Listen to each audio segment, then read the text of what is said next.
The deepest ache you carry is not a memory, but a missing piece inside you. It is the invisible weight that shapes your choices, your relationships, your very sense of self. We will not look outward for answers. We will look inward at the very structure of your being. The final truth we uncover is how you finally become your own master. Do not miss this. The imprint. Let us begin with a simple observation. When a potter shapes a vessel from clay, their hands leave an impression. The pressure, the angle, the force, these are all imprinted onto the soft material. The clay does not judge the potter's hand. It does not call it good or bad. It simply receives the form and holds it. Once the vessel is fired in the kiln, this form becomes permanent. This is the nature of an imprint. In the architecture of our own being, the Father is often the first hand that gives us our primary structure, our relationship with the outside world. He is the first force that presses upon us, showing us the nature of reality, of discipline, of action. This is not a discussion about love, which is a different energy entirely. This is about structure. The Father provides the first blueprint for how to stand in the world. He is the first example of law, of consequence, of the boundary between the self and the other. His presence or his absence, his stability or his chaos becomes a fundamental part of our own inner construction. His voice becomes the first tone of authority we internalize. His way of meeting challenges becomes the first strategy we learn. This is not a conscious process of learning. It is a deep cellular absorption. The nervous system of a child is like wet clay, and it records everything. It records the consistency or the lack of it. It records the safety or the lack of it. It records the approval or the lack of it. Many people spend their lives trying to understand their reactions to the world, their struggles with authority, their fear of failure, their inability to feel stable and secure. They look at the surface, at the events of today. But the root is often much deeper. It is in this primary imprint. If the hand that shaped you was unsteady, you will feel an internal tremor for the rest of your life. If the hand was harsh, you will feel a brittleness in your own being. And if the hand was absent, there will be a space inside, an emptiness where a fundamental pillar should be. To heal is not to blame the potter.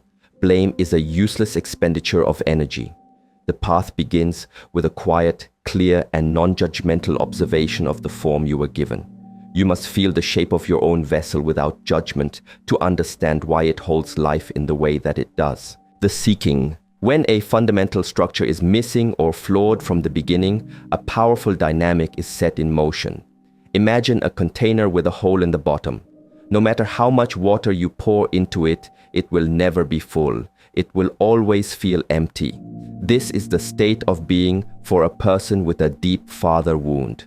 It is not an emotional problem, it is a structural problem. There is a void, an emptiness where the imprint of stable, unconditional masculine presence should be. This void creates a lifelong state of seeking. The entire being organizes itself around trying to fill this hole. It becomes a constant, unconscious hunger, a deep feeling of not enough. This seeking manifests in many ways. It can be the person who becomes a relentless overachiever, constantly chasing the next promotion, the next award, the next accomplishment. Each success provides a momentary feeling of fullness, but the water leaks out and the emptiness returns. They are not truly seeking success. They are seeking the approval and validation that was never imprinted upon them. They are seeking the feeling of being good enough from a world that can never truly give it to them. The boss becomes a stand-in for the father. The institution becomes the source of validation, but it is a proxy, a replacement, and the soul knows the difference. Another form of this seeking is in relationships. A person might constantly search for a partner who can provide that missing sense of safety and stability. They project the role of the father onto their romantic partners, consciously or unconsciously. This creates an impossible burden on the relationship. No partner can fill a structural void from your childhood. The seeking can also turn outward as a rejection of all structure, a rebellion against any form of authority. This person fights against bosses, rules, and systems, believing they are fighting for freedom. But what they are truly fighting is the ghost of a controlling or absent father. They are reacting to the initial imprint. The seeking is a compass that is always pointing to the original void. Until you recognize what the compass is pointing at, you will wander forever, pouring your life energy into a container that cannot hold it. The replacement. Faced with this internal void, this structural weakness, the human mind is incredibly resourceful. It will not leave the space empty. It will attempt to build something in its place. I call this the replacement. It is a false pillar, a counterfeit structure that we build ourselves to compensate for the one that was never given to us. This false pillar can look very strong from the outside. It can be a fortress of intellectualism, a tower of career success, a rigid set of personal rules and disciplines, or a carefully constructed persona of being the perfect, helpful, and reliable one. We build it brick by brick with our own effort, and we tell ourselves, this is me, this is my strength.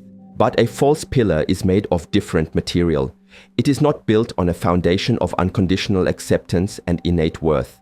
It is built on a foundation of fear, the fear of the original emptiness. Therefore, it requires constant maintenance. The workaholic must keep working, for if they stop, the silence will reveal the void. The perfectionist must keep perfecting, for any flaw threatens to crumble the entire structure. The person who built their identity on being a rebel must always find something to fight against, because without a fight, their identity dissolves. This is why so many people feel a profound sense of exhaustion in their lives. They are spending immense amounts of energy holding up a false structure. It is a constant, draining effort. The greatest deception of the replacement is that we come to believe it is who we are. We identify with our own coping mechanism. We say, I am a perfectionist, or I am a high achiever. We do not say, I am using perfectionism to manage a deep-seated feeling of inadequacy. The replacement becomes our identity, and this is the great trap, because you cannot heal something that you believe is your very self. You will defend it, you will protect it. To let it go would feel like death. So, the first step in true healing is to separate yourself from this structure, to observe it, to see it for what it is, a clever but ultimately hollow replacement for something you needed and never received. It is a monument to an absence, and to begin the real work, you must be willing to let that monument crumble. The rebuilding, the final and most crucial understanding is this: you cannot go back. The potter will not return to reshape the clay. You cannot get the validation, the structure, or the presence you needed from the original source. To continue to seek it from your Father, whether he is present or absent, alive or dead, is to keep pouring water into the leaking vessel. It is a cycle of hope and disappointment that will drain your life force. The demand for the past to be different is the source of all suffering in this matter. True freedom begins with a single, difficult but liberating act. You must release the expectation. You must let the Father off the hook, not for his sake, but for yours. You release him from the impossible job of filling your internal void. When you do this, something remarkable happens. All the energy you were spending seeking outward, maintaining your false pillars, and replaying old wounds is now available to you. This is the energy you will use for the true work, the rebuilding. You must become your own father. You must learn to provide for yourself the very thing you were denied. If your imprint was one of chaos and instability, you must be the source of your own discipline. This is not punishment, this is medicine. You create a simple routine. You wake at the same time. You keep your space clean. You keep your word to yourself. Each act is a brick in a new, authentic foundation. If your imprint was one of harsh criticism, you must become the source of your own unconditional approval. You must learn to speak to yourself with a voice of kindness and encouragement. When you fail, you do not abandon yourself. You meet yourself with compassion and say, "That is okay, we will try again." You are reparenting your own nervous system. This is not an idea, it is a practice. It is the slow, patient, and deliberate construction of a new internal structure. You are no longer waiting for a master to approve of you. You are becoming the master of your own inner house. The empty space is not a curse. It is an opportunity. It is the empty ground upon which you can consciously and deliberately build a temple of your own design, one of solid ground, true strength, and inner peace. The empty space within you is not a wound to be healed, but a temple to be built. This void you carry is not a sign of something missing, not a flaw to be corrected or a scar to be concealed. It is sacred ground, waiting for your hands to shape it into something magnificent. So many spend their lives running from this emptiness, filling it with noise, with distraction, with the approval of others, anything to avoid the quiet terror of being alone with themselves. But what if this hollowed-out place is not your enemy? What if it is the very thing that makes creation possible? A wound implies something was taken from you, but this space was never meant to be filled by another's hands. It was always yours to claim, to sanctify, to transform. The moment you stop seeing it as a deficiency, you begin to see it for what it truly is, the foundation of something greater than you ever imagined. The pain you have carried has been the call to become your own architect. Every ache, every moment of longing, every night spent wondering why you were not enough. These were not punishments. They were invitations. The world will tell you that suffering is a mistake, a sign that you have failed or that life has failed you. But the deepest sorrows are often the truest guides. They carve channels in your soul, directing you toward what must be built. You were never meant to remain a prisoner of your past, forever reconstructing the same broken walls. The pain was not the end, it was the blueprint. It showed you where the structure was weak, where the old foundations could no longer hold. Now the choice is yours. Will you keep repairing what was never meant to last, or will you raise something entirely new? When you stop seeking the approval you never received, you discover the power to grant it to yourself. For so long, you turned yourself inside out trying to earn what was never freely given. You contorted, you performed, you silenced your own voice in the hope that someone would finally say, "You are enough." But no amount of external validation can fill a hunger that was never about them in the first place. The approval you craved was always yours to give. It was never hiding in someone else's words, in their fleeting praise or conditional love. It was buried beneath layers of borrowed expectations, waiting for you to dig it up and claim it. The moment you stop begging for scraps from others' tables, you realize you were never starving. You were just looking for nourishment in the wrong places. This is not just healing, it is awakening. Healing implies a return to what was, a mending of the old self. But you were never meant to simply stitch yourself back together and call it growth. This is something far more radical, a complete reinvention. You are not repairing, you are remembering. Remembering that you were never broken to begin with, only buried beneath the weight of who you thought you had to be. This is the dawning of a new awareness, the slow unraveling of every lie you were told about your own unworthiness.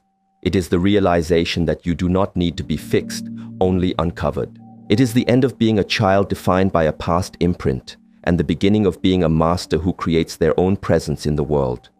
The child within you will always carry the echoes of what happened, but you are no longer bound by those old stories.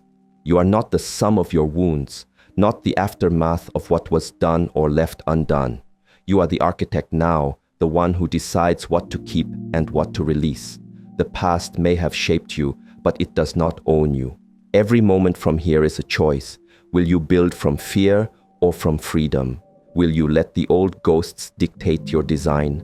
Or will you lay each brick with intention, knowing that this time the structure is yours alone? The temple within you is waiting. It is time to begin. Your words carry the weight of a profound revelation, the kind that doesn't just shift perspective, but cracks open the foundation of an entire life. 40 years is a long time to build on a single unexamined promise. I will prove myself to the man who could not see me.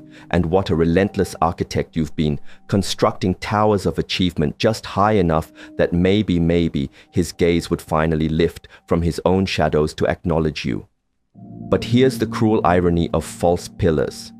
The higher you build, the more unstable the structure becomes because the foundation was never yours.